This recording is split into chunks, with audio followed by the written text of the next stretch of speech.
মৃত্যু আসে নিঃশব্দে, কিন্তু রেখে যায় এক সমুদ্র শূন্যতা।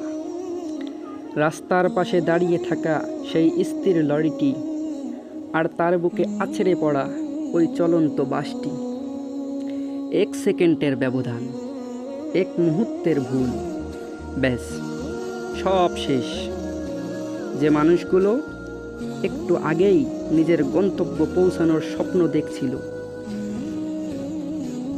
মুহূর্তের ব্যবধানে তারা হয়ে গেল শুধুই একটি নিথর স্মৃতি।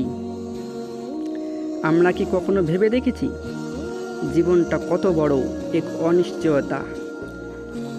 আমরা প্রতিদিন কত অহেতুক ঝগড়া করি, কত অভিমান জমিয়ে রাখি, যেন আমাদের হাতে হাতে সময় অফুরন্ত। কিন্তু না, মৃত্যু কোনো নিয়মের তোয়াক্কা করে না। সে আসে বিনা নোটিশে। যে সকালের আলো দেখে মানুষটি ঘর থেকে বেরিয়েছিল, সেই একেই মানুষ যে আর কখনোই বাড়ি ফিরবে না।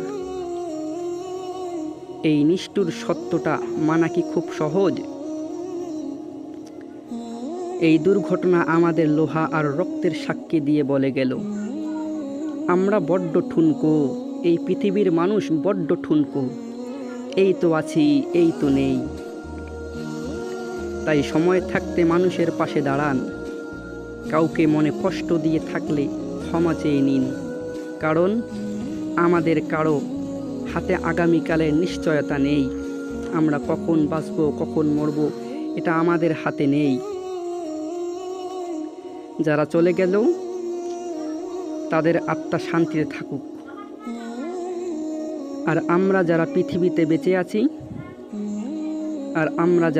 আছি, আমরা যেন একে অপরের প্রতি একটু বেশি দায়িত্ব দয়ালুশীল হতে পারি। কারণ শেষ পর্যন্ত এই ভালোবাসাটুকুই তো রয়ে যাবে।